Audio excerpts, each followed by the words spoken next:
দর্শক, আমি নূরে আল জুবায়েদ স্বাগত জানাচ্ছি বাংলাদেশের খবর স্পোর্টস হাইলাইটসে।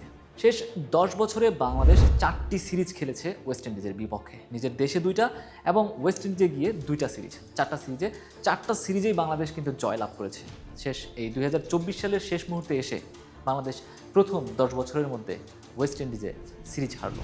ওয়েস্ট ইন্ডিজ শুরুতে টসে জিতে বাংলাদেশকে ব্যাটিংয়ে পাঠায়। বাংলাদেশ প্রথমে ব্যাটিংয়ে নামে এবং ব্যাটিংয়ে নেমেই একদিকে তানজিদ হাসান তামিম তিনি কিন্তু ধরে খেলছিলেন এবং এক প্রান্ত ধরে তিনি ভালো একটা ইনিংস উপহার দিয়েছেন, কিন্তু অন্য প্রান্তের যে ব্যাটাররা রয়েছে তারা কিন্তু একেবারেই আশাহত করেছেন।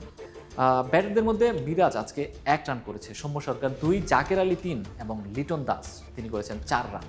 তো এই হচ্ছে বাংলাদেশের ব্যাটারদের অবস্থা। দ্বিতীয় ম্যাচে বাংলাদেশ প্রথমে টসে হেরে ব্যাটিংয়ে নামে এবং 45 ওভার 5 বলে 227 রান সংগ্রহ করে এবং এই 227 রান সংগ্রহের পেছনে মাহমুদুল্লাহ রিয়াদ এবং তানজিম সাকিব, যাদের অবদান বলে আসলে প্রকাশ করা যাবে না। মাহমুদুল্লাহ রিয়াদ 62 রান করেছেন এবং একজন পেস বোলার তানজিম হাসান সাকিব তিনি করেছেন 45 রান।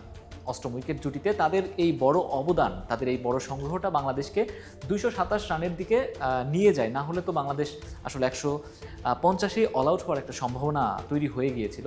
এবং আপনারা কীভাবে এই তানজিম হাসান সাকিবের ইনিংসটাকে দেখছেন আমাদের কমেন্টে জানাইতে পারেন। আর আরেকজন ওপেনার তানজিদ হাসান তামিম তিনি কিন্তু শুরুতে এক প্রান্ত ধরে রেখে বাংলাদেশকে একটা ভালো শুরু দিলেও বাকি যে ব্যাটসম্যানরা রয়েছে তারা কিন্তু তাকে সেই সাপোর্টটা দিতে পারে নাই, যার জন্য বাংলাদেশ 227 রানেই গুটিয়ে যায়। ওয়েস্ট ইন্ডিজ বোলারদেরকেও এদিকে আসলে একটু বাহাবা দিতে হয়, তারা দুর্দান্ত বল করেছে। ওয়েস্ট ইন্ডিজের বোলার সিলস তিনি 4 উইকেট নিয়েছেন 22 রান খরচ করে। সেই 227 রান তাড়া করতে নেমে ওয়েস্ট ইন্ডিজ মাত্র 36 ওভার 5 বলেই পৌঁছে যায় তাদের জয়ের লক্ষ্যে। 230 রান করে 3 উইকেট খরচ করে ওয়েস্ট ইন্ডিজ কিন্তু জিতে নেয় এই ম্যাচটি এবং তাদের ওপেনিং যেই জুটি রয়েছে সেই জুটিতেই তারা তুলে ফেলে 119 রান এবং এই 119 রান তোলার পেছনে ব্র্যান্ডন কিং তিনি করেছেন 82 রান এবং ইভেন লুইস করেছেন 49 রান। প্রাপ্তির জায়গা অনেক রয়েছে, অপ্রাপ্তির জায়গা যদি ওয়েস্ট ইন্ডিজ যদি খুঁজতে চায় সেই ক্ষেত্রে এই ব্র্যান্ডন কিং তার সেঞ্চুরিটা মিস হয়ে গেছে এবং লুইস তার 50টা মিস হয়ে গেছে। এটা ছাড়া তাদের প্রাপ্তির সংখ্যাই কিন্তু বেশি।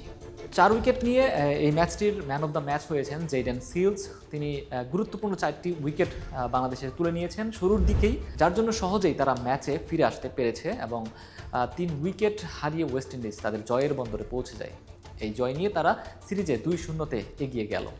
12 ডিসেম্বর সিরিজের শেষ ওয়ানডে ম্যাচ মাঠে নামবে বাংলাদেশ ওয়েস্ট ইন্ডিজের বিপক্ষে। দেখা যাক সেই ম্যাচে কি হয়, জয় দিয়ে শেষ করতে পারে কিনা বাংলাদেশ এই সিরিজটা, সেটাই এখন দেখার অপেক্ষায়।